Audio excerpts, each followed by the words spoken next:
universal appeal is not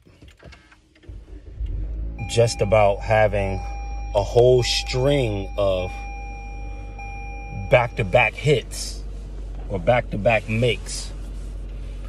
You're not going to bat 1,000. You're not going to bat 1,000 if you're going for a certain level of mass appeal. Now, the machine that produces the kind of material and products that would be slated for mass appeal, they have to go through a lot of trial stages. And with that comes a lot of mistakes, a lot of duds, a lot of knockoff versions, a lot of mock representations of it, a lot of different drafts, a lot of brainstorming, a lot of things get left on the cutting room floor, right? A lot of footage gets left on the cutting room floor. So all of this comes into play when you're being more so planetary. You're trying to gauge things to a particular body. Like my target audience is this particular body, this particular system, this particular galaxy. I'm aiming for people who think in such a way. With universal appeal, this doesn't always come to play. This is the boundless creation, the be fruitful and multiply that nature naturally does. The blades of grass don't care where the concrete is, you understand? They don't care where you're making a sidewalk at. It'll grow around it, it'll grow over it, it'll grow right through it if it has to. You ever seen the roots of a tree push the whole sidewalk up, push the whole curb up? Because growth is growth and productivity is productivity. That production it'll wrap right around you. It'll grow right through you. It'll grow right over you. That is universal. To have a creation on such a level, production on such a level that is so overarching that when we try to handle it through a 3D lens of everyday practical application, we could get swamped in the planning of it. If that indeed be the case, because with the planning can come certain constrictions, and you might be restricting your flow a little bit. So what I do, this is a big reason why I have a lot of different playlists. I just take an idea and go with it. Even if it's not fully formed, I'm going 100% off the channeling, combining that with whatever I learned, whatever lessons I gleaned. I'm putting all of that together, and boom, the playlist might be 3 deep, 4 deep, 5 deep, whatever the case. And I can go back to them, because just like planets and just like the different material out, in the substrata of space, you get add-ons, you get additions, you get new moons, you get new stars. Things are rotating, they're moving around. You'll get different meteoric showers. All of these things that happen, so you could create in all directions at once. But just like a shepherd and just like a guardian of the galaxy, you're going to come back and check on your different star clusters. You're going to check on your constellations. You're going to check on your projects. You're not going to leave something half done for 6 months unless you've done 6 months of new work, 6 months of new work to compensate for the old work. So that you don't want to be the one person who just has 1 or 2 playlists and your channel goes dead for a year, barring no life-changing events. You don't want to just let it lay. Although the views will collect over time, but if you're taking on this approach from a monetary angle, then overproduction in a super saturated market is necessary. You can be rare if you want. That doesn't apply the same way it did before.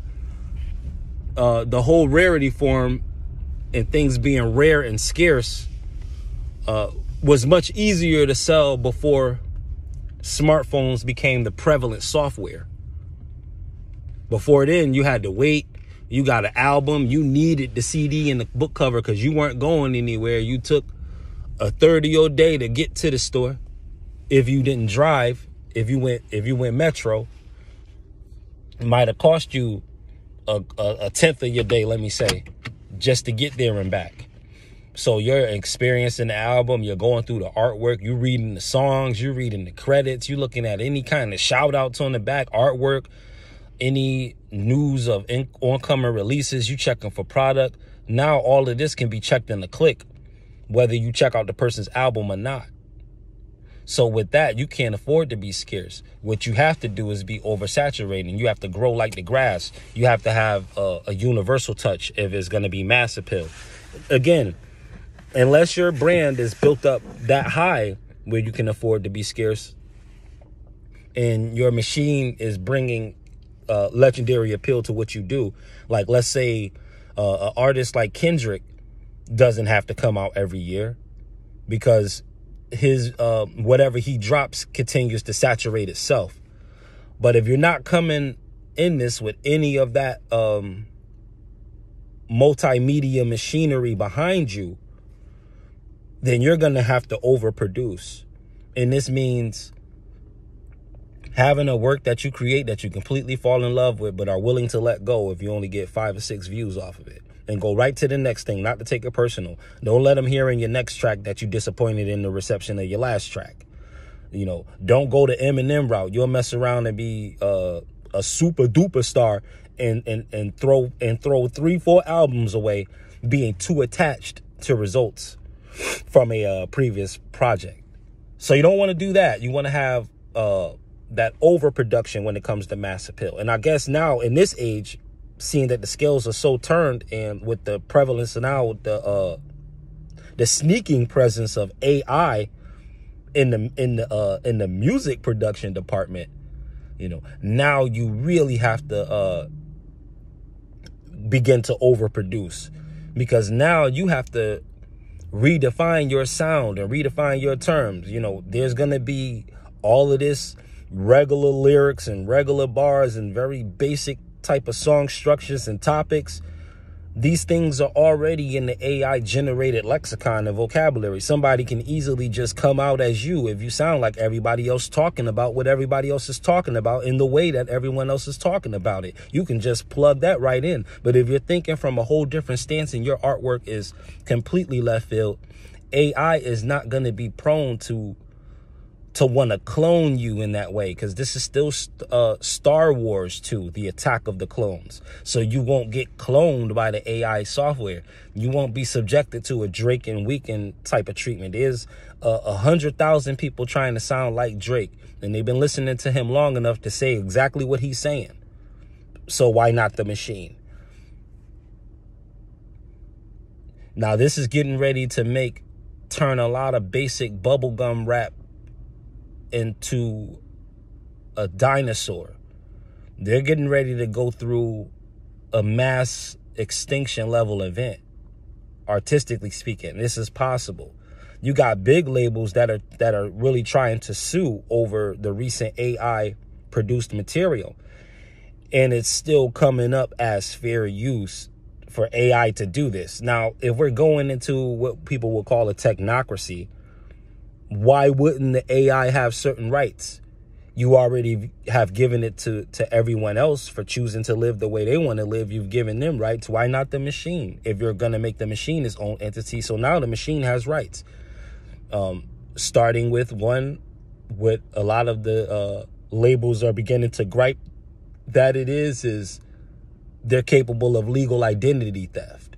If they can take your likeness and your image and all of that, and it still be constituted under fair use, and it doesn't constitute copyright infringement, now you're challenged even higher to be even more creative. But it's easy to push yourself out the box if you were born outside of the box. But if all you know is the box, that box is going to be discarded. And as a creator, as a producer, as a human being, you don't want to be caught outside of that box, because where are those boxes going? Who knows? But it's starting off on the back dock. That can't be a good place.